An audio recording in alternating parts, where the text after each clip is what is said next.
All right, guys. Again, welcome to our show. Today we got Jose. I'm so excited to have Jose here with us today. I've been waiting to interview this guy for a very long time. He's a firefighter. He was a firefighter. He was in combat, taking down some pirates, and and now he's killing it in the real estate industry. So I'm so happy to. Every time I talk to this guy, I always end up asking one more and more questions, whether it's from basic website information all the way to the systems and operations to building multifamily. So without further ado, I'm so excited to have you here today, Jose. Welcome to the show. Thank you for having me. So could you tell us a little bit more about tell us about who you are, where you're from, where'd you grow up from, and then, how'd you get into real estate? Yeah, my market right now is currently the Boston market. That's my focus. I don't buy anything that's any further than 6 miles away from my house. So I'm very niche as far as it comes to location. But I grew up in the city of Somerville, which is 2 miles north of Boston. And just from there, grew up there. And then I played football there. Then I graduated, joined the Marine Corps. I did 5 years in the Marine Corps, 3 combat tours, 2 to Iraq, and 1 on ship chasing pirates with the Navy. After that, I came home, got onto the fire department, and from there, we had to live in the city that we were in. So what I had to do is keep looking for. I had to find a property, and it was very expensive in the area, and I was able to figure out how to purchase my first property over there.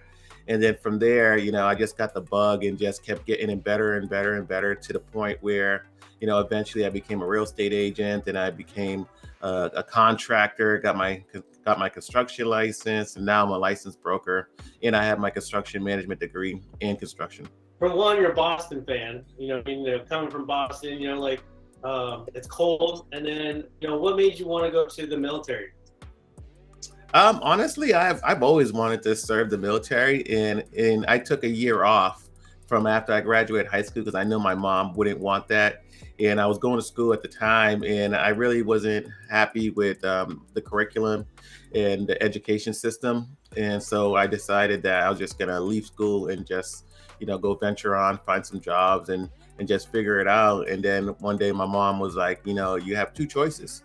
Either you're gonna stay in this house and go to school, or you're gonna leave. So I decided I was gonna join the Marine Corps. 2 weeks later, I was in Marine Corps boot camp. Yeah, I mean, I've only touched a little bit of surface of military base. I've only done a weekend. So I basically signed up for this Navy SEAL Kokoro camp. We go in on Friday. They kicked our butts till Sunday. I paid $1,000 for them to kick my butt. And literally it was just nonstop, sandy, wet, tired. And I couldn't imagine doing it for a couple of years. So I honor and respect the fact that you served for us. So thank you very much. Now, when you left there, going to the fire service, fire service is a big deal. I'm a fireman, you're a fireman. That's why, I gravitated towards you. But fire service it's a big operation, and so you always had the thought of, starting from as a firefighter level, going up towards, chief, or even engineer, captain's chief, all that stuff. So then what made you leave the fire service to go to real estate full time? Yeah, so I was actually doing both at the same time for a long time. And I came to a point in my life that I had to make a decision where I knew I could be good at both, but I couldn't be great at both. One was going to sacrifice. And I felt at that time in my life, I have served 5 years to my country, and I have served, 12 years of service to the city that I grew up in. And I just felt at that time it was time to serve my family and to serve my true passion, what I really wanted to do. And, my mission hasn't really changed. I'm still providing a service to the community by building new homes, by giving people clean homes. And, as you know, there's some people in this industry that don't take care of their homes. And I did not want to be those kind of people. Anytime I purchase something and I think about it, I'm like, I can live in a doghouse, but my mother can't. I was like, would my mom want to live in this house? How would she feel about this this product that I have created. And that's really my guide of how good am I going to be doing on this in any particular project or what my mission is. Jose, so how would you say you started in the service and moved into firefighter, which is still service? How would you say those types of services translated into your real estate? I would say my passion for serving as far as like the community aspect comes from the firefighting side. But as far as strategy of understanding how to purchase at a discount, how to work with the community to get in projects approved, that really comes from my Marine Corps background. You know, I was fortunate enough that I went to a lot of specialized classes and courses when I was in the military. You know, one of them was Marine Combat Hunter course, which they basically taught you how to use body language and in negotiation. You know, where if you're out in, say, in Iraq and you're with a bunch of tribal leaders, you know, it's easier to have dinner with them and talk to them and make their community safe than to fight them later on 4 hours later. So understanding that, you know, if you are a true student of like the art of war, it says that, you know, the biggest goal is not to actually have to go to war. You know, you accomplish your mission without having to fight. You know, you don't have to lose any of your men. And that's really where my strategies come from, of understanding, okay, if this moves left, then I'm gonna go right. And just being able to adjust, because, you know, just like in the military, just like in real estate, it's only a matter of time before you get that punch. And it's like, how are you gonna react? And you gotta be able to have your composure, because, you know, a lot of us as real estate investors and entrepreneurs, we don't have a safety blanket. Like, this is it. You know, it's like, I'm not going back to work. You know, I can't just go back to the fire department and say, hey, sorry guys, this didn't work out. You know, this is.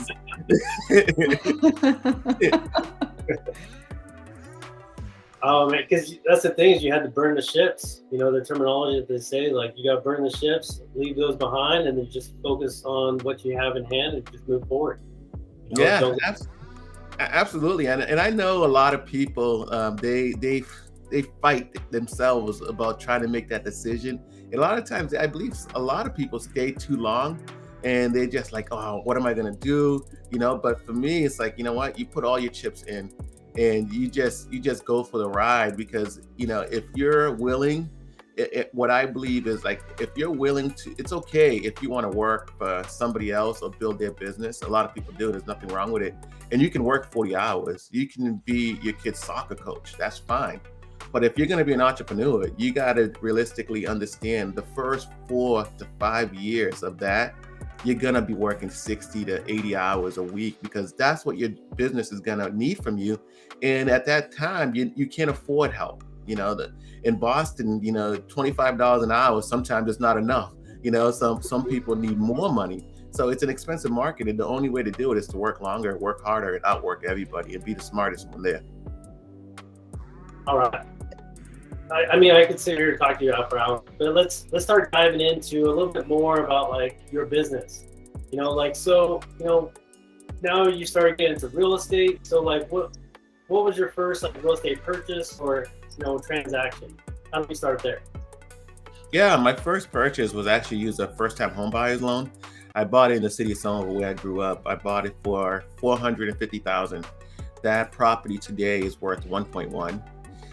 The way I was able to structure that purchase was that we had President Barack Obama was the president at the time, and he was given $8,000 back for a rebate for military personnel, and the city of Somerville was given back $5,000 towards closing. So long story short, I was able to purchase that house for $2,750, where it rents out for over $5,000 today, and I still own it. And I was just from determination of just really focusing and asking a lot of questions, going to a lot of first-time home buyers courses, and also putting it together. In even the things that I didn't know, I was doing right. So, for example, the seller was also served in the Navy. I served in the Marine Corps. So automatically, you know, we made that connection. and he understand that I grew up in the city. He understood that I worked for the city. So a lot of those things played to my benefit. So from that, and just a little bit from what you shared, you said that you got your real estate license and you got to getting your own brokerage. How did you go from like getting your first house to getting into real estate and then getting into construction? Like, what did that flow look like in your life? It was more like a roller coaster. Yeah, so in the city of Somerville, it's very expensive. Even back in 2010, 450,000 was expensive, and I didn't have enough money to continue to build it up to 20% to put down and 25% to put down on each house. So what I ended up doing is I went to an outside market of Springfield, Massachusetts, and houses were a lot cheaper there. And I built up my portfolio up to 30 units. I since sold them all, but I learned a lot through that process. Even when I got my real estate license, my property manager had a brokerage and I held my license with them. One reason I did that is because I wanted to learn their systems. At the time, they were managing anywhere between 400 and 600 units. And my mindset was, if I can help them and understand what they do with 400 to 600 units, then I can build my portfolio to 100 to 200 and have in-house management in the future. So that really helped transition into going back into the Boston market, because as I sold those and the values went up, it helped me purchase. But on top of that, it was more so the education of understanding how real estate works. I'll give you an example. Is like I just recently purchased a 2-family in Boston, and everybody was looking at it as a 2-family that was overpriced. They were asking for $900,000. I ended up buying it for $920,000. For one, I wanted it because it was very close to one of the properties I already owned. But the second reason why I was able to buy it for more is because I talked to my lender and he understood what I was trying to do. Is they had a plot of land right behind it, and I knew I can build on a plot of land. Now, a plot of land that you can build 3 units in the city of Boston is worth about 450 just a dirt. So that's where the real value came in. So I would say, even as a young investor and even as a seasoned investor now, I still do the same thing. I'm either looking for a good deal or I'm going to make a great deal, So that example that I used with the 2-family, I made that a good deal, right? And I think that's the only 2 ways that young investors can have leverage over the market. Mr. DED, welcome to the network. Thank you so much for tuning in. Really appreciate it. Happy to have you here. Today we're interviewing Josue Velney. We just started about 15 minutes ago. It should take about maybe 30 minutes. He was a Marine firefighter into a real estate developer. So give us about 15, 20 minutes and then leave Q&A. You're muted, so I'm hoping you heard that. So go ahead, moving forward with Josue, with where we left off, to get to where you were, like now were you starting to build momentum, started using software such as like Care website, or starting to partner or network with other people? Yeah, I think both of those are huge. Carrot has been huge.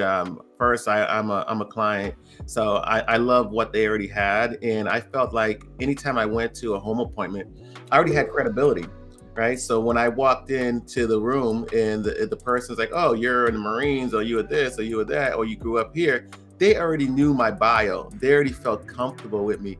And it just made that process a lot easier to close, because sometimes they were closing themselves, which makes my life a lot easier. But I will say, like, a lot of the people that I sell houses to or buy houses from, we become friends. They still have my number. They still call me and say happy birthday. It's really that kind of relationship. So, this, like your podcast here is called The Network. That's really what I have built. I have built a network of sellers, buyers, contractors. And it's the same way that I'm still building my company now, is, networking with other developers that are doing bigger projects than me. I have a project that's going to be starting in the spring. That's going to be 28 units. Prior to last year, my biggest project was only 3. So I jumped on with another partner to do 7. And now we're jumping on with a different partner to do 28. to where we're negotiating with another partner now to do 270 units. So all those things are just, strategic how I was able to do it and understand it. And I would say one of the biggest influences on understanding that was a book that I read, and it's called Your First 100 Million by Dan Pena. And he talks about building that team and understanding how you can leverage other people's credibility. Isn't that the billion dollar man or something like that? Yes, yeah. Oh, where he's like super hardcore and just like starts yelling at people? Yes. Have you ever gone to one of his seminars? No, I've never been to the castle, but I love his book, and you can actually get it for free. You can actually listen to it for free, I should say. It's if you go to the podcast and you put in the book name, he actually is the one that reads it, and half the time he'll stop and then he'll tell a whole different story. So it's a very good listen. Jessica, have you heard of him? Yeah, I have. Oh, actually, I've heard of the book, but haven't heard of the guy. So just hearing his personality and I can only imagine reading the book just being jam-packed with information. You got to do this and that. But I really liked how you said that there's a whole network. You need to build that network, and how I like how one partner led to another. And I know in another book that I read, the 7 Habits of Highly Effective People, we start out being dependent on others, when we're first born, and then as we get older, we want to be independent. But then as we grow older, we actually learn that interdependence and how relying on other people and counting on other people and having relationships in a community, that we're actually able to make a bigger difference. So, and just seeing that happen in all your investments and how that grew, that's amazing. Yeah, I think that just like we have life and we start from babies to elderly and in between, and I think our business is very similar, like you said, as you grow, you need somebody to hold your hand and show you how to do things. And then once you're in the middle, you're living your full life. You're growing your business. This is when you're hiring, you're providing other opportunities for people. And for me, I think I'm going to get the most joy towards the end, because then I'm going to have so much knowledge and I can mentor the next generation. I feel that is so important that as we're building, we always forget that. But towards the end, we remind ourselves hey, there's another generation. There's a younger version of me that is trying to get to where I am. And I can tell you, I remember when somebody once asked me, hey, how do you get seller financing? I got seller financing because that old investor that was getting ready to retire was that was me, 40 years ago, so I want to help him to get to the next level, so every time I see people well, I'm too young for this, or I don't have enough experience, maybe that's actually your strength, not your weakness, because if you can present that in a way that older investors look at you and you know what, I want to root for this guy, he's the underdog, they're going to help you, and that's going to help you build your portfolio too. So I definitely want to talk a little bit more about this latest project that you have with this 270 units. Can you dive deep into how you found it, how you fund it, and then what's your role in the project? Absolutely. So the project actually found me. I didn't find the project. So as I build my brand, and that's one of my big things that I've been focusing on, is not thinking about it as a company, thinking of it as a brand, right? Because when we think about Coca-Cola, we don't think of it as a company. We think of it as a brand. When you see red and white, you're you know what, that might be Coca-Cola. So I'm always looking to expand. How do I do that, right? And as you bring that energy into the atmosphere, it's gonna be contagious. People are gonna want to come to it. It's just gonna keep growing, and that's exactly what happened. A bigger company that's doing $1 billion worth of volume wanted to meet with me, wanted to understand what I was doing. And then once that happened, other companies were intrigued about, hey, this is the next generation. This guy's going to be going places. He has vision. And that's how I got into the project. And one of the partners I have now, he was like, hey, we're doing this project. You want to come check out what we're doing? So I did. And he goes, we're looking at possibly doing a project in Boston would you be interested in? I said, yeah, I'll be interested. I'll look at anything, didn't think anything of it. And then they gave me a phone call and they said, and it was just from the network. I was reading a book and I had a couple of questions and I was hoping that they can explain it to me with real life experience, but also how it works in the area that I'm in, which is Boston. They also in. And that was the connection. They're like, hey, come down to the office, and they'd see that you're hungry. So they want to help you. So that's how I got in. And, like my goal, you can't just say, I want a mentor. That's not going to work, right? Nobody wants to be your mentor, right? but if you bring value, right? If you like, okay, what do you need? How do I make your job easier? That's when that you're going to get that back in return. Like the 7-unit project, myself, I brought it through zoning, right? But my partner, he was coaching me through how to do it, but he never been to a meeting. I went through all the meetings and I made more connections because I became the face of the project. Because instead of being known for someone that can do 2 or 3 units, now I'm known for being able to do 7 units. So that's when somebody feels comfortable, like, hey, you want to be known to do 28 units. So it keeps going up and up and up. And, it's like, I'm to the point now, I feel it's very difficult to make goals because like I make these goals and then I'm like, I 10X it. And I'm like, this is what Grant Cardone was talking about, Yeah. But I believe you asked a question about what's going to be my role in the project. Yeah. So my role is really going to be part of the team just to bring it through zoning, but also I'm a developer. And one of the things that I'm learning, just very similar to what we talked about when I jumped full in as a developer investor, is that I could be good at both, but I can't be great. So now I'm starting to see the fact that like, even though I have a construction management degree and I can do that and I can play that role, but I'm going to start growing more into the development side. But the construction side is still very important because I still have to communicate with the contractors. And what I have found in the construction industry, because I have the construction background, we're speaking the same language. We're on the same page. Mm-hmm. So it's not like I wasted that time. It's going to help me get to the next level. You're really focusing on the scheduling part too. We're trying to stay on the right timeline. So. Yeah, well, the contractors, they do that, but we kind of more like manage it, right? We're more like the face of the project and worrying about more on the finance aspect of it. Obviously, you never want to go over schedule, but they take care of that more than we would. And then the company that approached you, they pretty much came with all the funding. Is that right? Correct. They came with all the funding.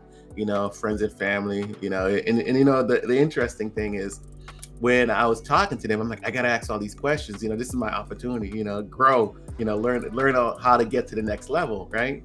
Mm-hmm. And I said, hey, how do you guys raise capital? And they go, what do you mean? How do you raise capital? I go, well, friends and family.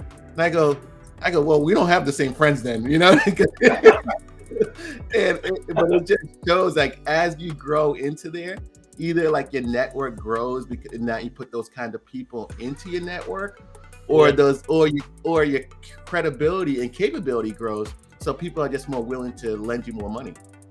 My next question, like, what do you do to raise money for your investments? But what would you say is like one of the biggest hurdles you've had to overcome in one of your projects, or even in this project, even though it's just starting? How much time do we have? Yeah. So believe it or not, one of the reasons why I got into construction is, like I said, I wanted to speak the language. I wanted to be able to speak to my contractors. I wanted more control because what I felt at that time, this was 2016, so I'll give you a baseline.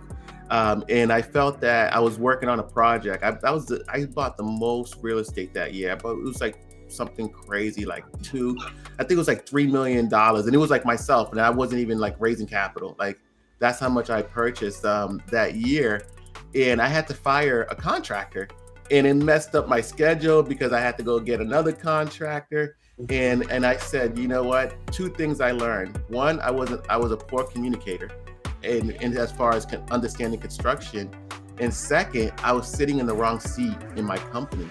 Because I was like, I can find somebody to be an investor. I can find someone, I can teach someone how to find me deals. But the construction aspect at that time was the most important, which now, like when I think about it, because I have so much of that background, I don't have that problem because I can still pull my own permit.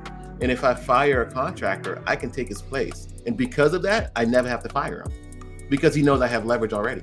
So, so after this project, what do you think you're going to be working on next? I think is, as far as marketing wise, I don't really market for real estate anymore.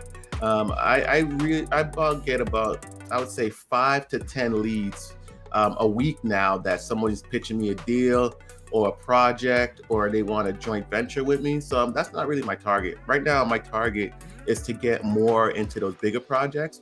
And how I'm doing that is I'm learning that as a developer, as I grow into that space, I have to use new networking tools, right? I have to use more LinkedIn and less Instagram, right? Because, and that has been a big mindset shift. So I went to a meetup, like a regular meetup, and people are talking about wholesaling, their projects, 7-unit projects, 20-unit projects, and it was free. It was free for the event. And then I went to another meetup, but it was ULI, and you had to pay $125 just to go to this meetup. And it was like everybody was like an architect, an engineer, and it was like suit and tie. And if you said wholesaling in that room, they would look at you like, you know what I mean? So it's like learning where you are, like what is the right way to act in those different environments. And so I feel like as I continue to grow in this space, I have to get more comfortable in that environment, which I am not yet. I like how getting out of your comfort zone, like even as much as you accomplish, there's always something more to like push towards and that what you want to work on. So what are you doing now to continue, now that you know so much, but what are you doing now to continue to learn more aside from like putting yourself in other environments? The joint venture is, learning from seasoned investors and developers. To give you an example, the joint venture that I'm doing, they have 3 principals. And out of those 3, they have 95 years of experience, right? So just from that, I'm gonna grow just from being around them. But what I do, anytime somebody asks or to meet me so they can learn about what I'm doing, I flip it, right? So I said, you know what questions do I want answered, do I need in my company that they might know? So I'm actually looking to get something out of that relationship as far as like education, because you might go to a meeting with somebody and you never do anything with it.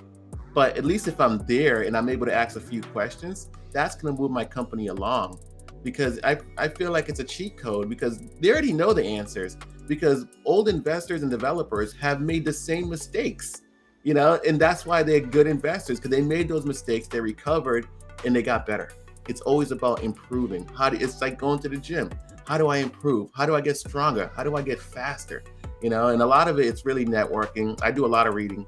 Right now, I'm averaging anywhere between about 25 books per year that I'm consuming, either through listening or reading. I read at least 1 hour per day right now too. What times do you read the most? In the morning or throughout the day? Oh, in the morning, definitely in the morning. So my routine is I wake up, I read, and I go to the gym on an empty stomach. That's it. What time do you wake up? 5:30. What's your favorite book? I don't have a favorite book because I have a lot of books. But I would say that the book that impacted my business the most was The Pumpkin Plan. And the reason why The Pumpkin Plan did that for me is because at the time I was everywhere. I was an investor, I was a developer, I was a contractor, I was a broker. So I had all these hats, right? And I was over there feeding all these pumpkins, but they wasn't growing. And pretty much, if anybody has never read The Pumpkin Plan, it talks about, you have a bunch of pumpkins and you find out, which ones are growing the most. And then from those, you take all the rest of them out and then you give them some more time because now they have more nutrition. And then you find the biggest pumpkin again until you get to one humongous pumpkin. Because that's how, when you go to the pumpkin show, like the farms, and they have like that huge pumpkin, and that's how they build it. And so basically the book is using that mentality to build your business, right? So now my business is a development business. That's my focus. That's my big pumpkin. And what I found happened when I did that is I'm actually saving so much more money because my brokerage makes roughly about 50 to 75,000 per year, and we have no marketing dollars. And it's because it comes from those leads from the development side. So we didn't have to pay for it, and it just funnels back into the little pumpkins. So I have my big focus because you want to get to a point, like when we talked about, branding and company, that's when you say, Jose, like, I want you, the first thing to come to your mind is development, right? So that's where the money is. When people start thinking of you, hey, you're that guy that can solve this problem, that's where the niche is. Like, I can tell you, for one of my best marketing strategies, which was free, which was Instagram, as I was doing my development project from ground up, I showed, hey, we dug the hole. Hey, now we got floor 1. Hey, we got floor 2. Now we got a roof. Just showing how we did that with the siding. People used to bring me so many leads just from that. It's crazy the powerful of social media. Yeah, I mean, absolutely. I mean, I think in today's day and age, if you're not using social media, then you're doing your company and yourself a disservice. So closing up here, what would you say your biggest distraction is? You have so much going on. You got your big old day, you got your day planned, you working on some big projects. You know what I mean? Like, what would you say? Do you have any distractions? Like maybe an NFT is like shining bright over here or something. You know what I mean? Like, is there anything that's distracting you, like within your business? No, I wouldn't say anything is distracting myself per se. Just because, like I don't care about NFTs. I don't care about crypto. I don't care. I don't even own one stock. Like, I'm really focused into my real estate, and even like every book that I read, it's really real estate focused. I do have some stock books that's on my list, but I only look at those things from like, hey, will this help me be a better real estate developer, right? Real estate investor, not to go buy stocks. I want them to buy stock in my company one day, not the other way around. So true. Yeah, because like what you want to do is you really want to focus on yourself and like what your goals, what your vision is, and like your plan, how to get there. When you have all these distractions, kind of like what Trevor was saying, like it gets you off track. And then you got all these different bridges, going all this which way. And so you're losing track and losing focus of what the real big plan is. It's like such as your complex you're working on. Yeah, absolutely. And I feel like, my father passed away a few years back, and he says the most important thing a man could have is vision, and I really believe that. And when you have a strong vision that's pulling you towards your goals, that how much you have to put in. For that example, I think we talked off script about the fact that I have an office and I don't go there that often. I'm usually in my home office, right? It's because I'd rather spend that half an hour reading a book. I would rather spend that half an hour working on my LinkedIn profile or something that's going to help me get to the next level. Why do I want to waste an hour a day? That could be 7 hours that I could have been focusing on my business. Jessica, you got anything else? I think you're on just talking on vision. What do you do, and how much time do you set aside to? Do you visualize daily to create your vision, or is it something that you do like quarterly, annually to like set your goals and visions? Like, what is it that you do? Yeah, that's something I've been really working on, because it's like you don't see an ROI right away, and you can't put an ROI on that at all. So I get, honestly, believe it or not, the fact that I get, between 8 and 9 hours of sleep per day, I think that's where my creativity comes in. So like sometimes I wake up in the morning and I got to get to the notepad and I'm like writing the things that I was thinking about and I'm writing it down. So I think that's really where it comes from. But I mean, my vision has always been like, I found it like every year I always make like a theme, like, okay, last year was like the Phoenix because it was like the coming out. So, the year before that was the year of the wolf because I was hungry, right? So like this year I picked Taekwondo, just because I'm like, all right, how do I move with somebody else's energy to use it to my advantage? Like kind of like the joint ventures and understanding how I need more people to be involved in. And I think those really drive my vision. And like I said, it's hard for me to make goals because I'm like, okay, we're gonna do X this year. And if somebody's like, hey, you want to do this bigger project with me? So it's like, all right, scratch that. Okay, now let's start all over. Let's go back to the dartboard. Okay, like how do we do this and how do we duplicate it? So, but I think vision is very important. And my vision this year was like, how do I get to 100 rental units, right? And then somebody says, hey, you want to build 270, so now I'm like, okay, I'm not thinking big enough, like you said, Trevor.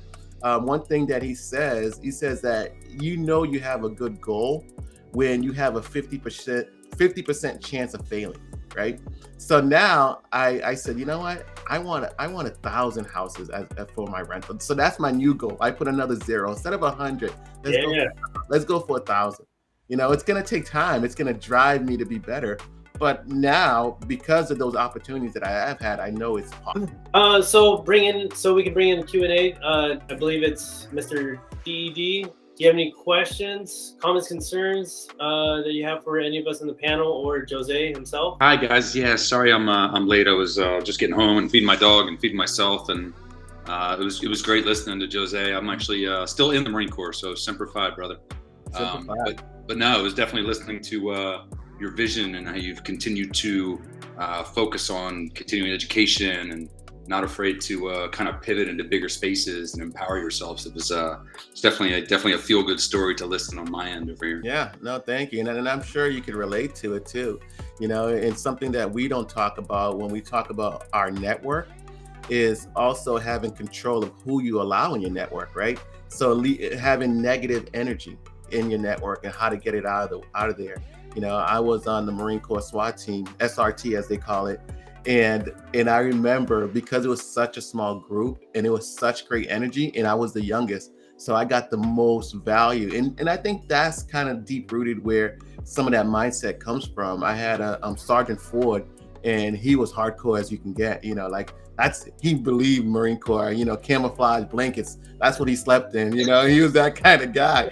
And it was just feeding off of his energy. And I said, if I can use that energy in anything I do, I will be successful. Absolutely. You definitely learn to be a decision maker in the Marine Corps and not hesitate and, to measure before we cut and to plan well, of course, and just be a leader, right? The world just needs more leaders and problem solvers. I think a lot of what people do in the real estate world, no matter what their approach is or what their forte is, whether it's turnkeys or turnkey flips or whatever they do.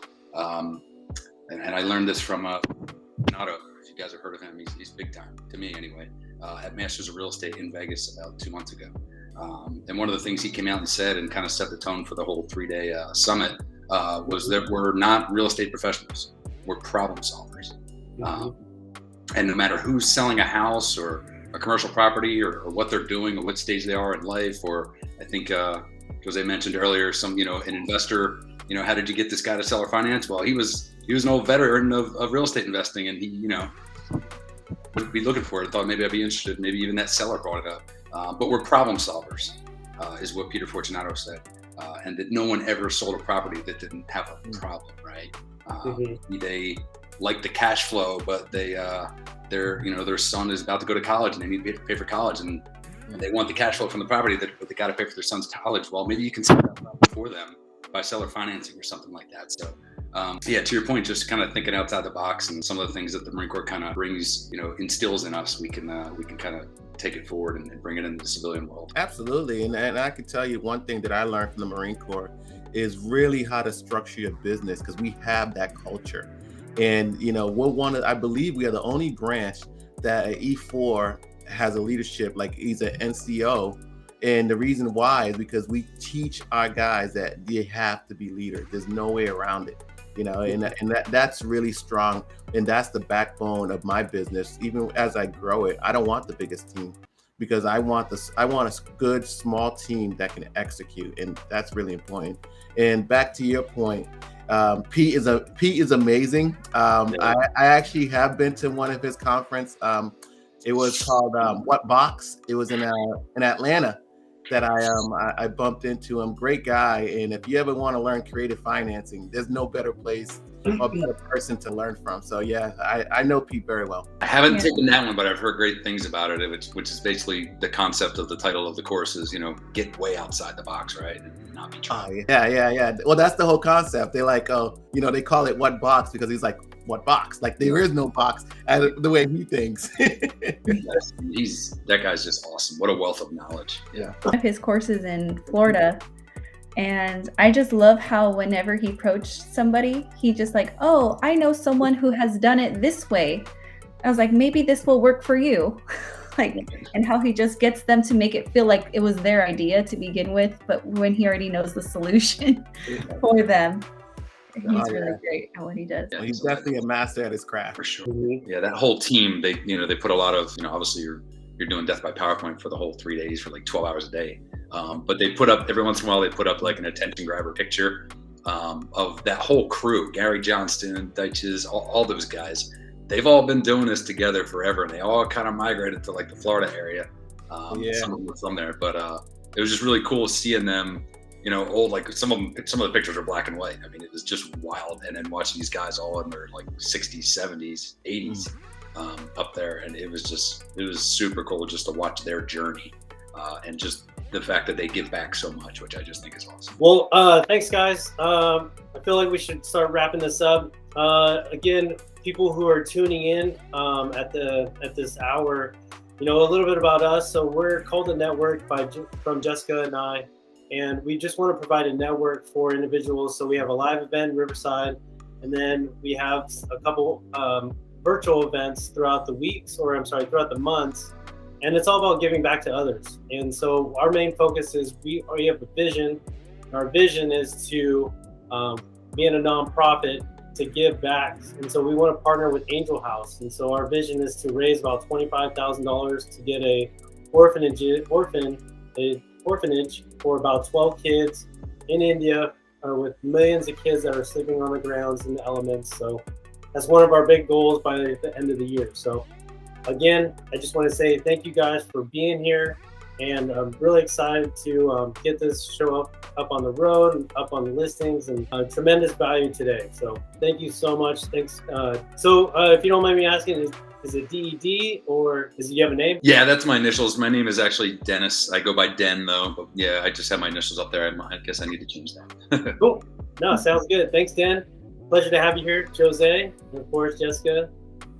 Yeah, thanks for having me. Pleasure meeting you guys. Thank you. Nice meeting you guys. Appreciate hearing your story and taking time, and thank your wife for letting you have a late night with us.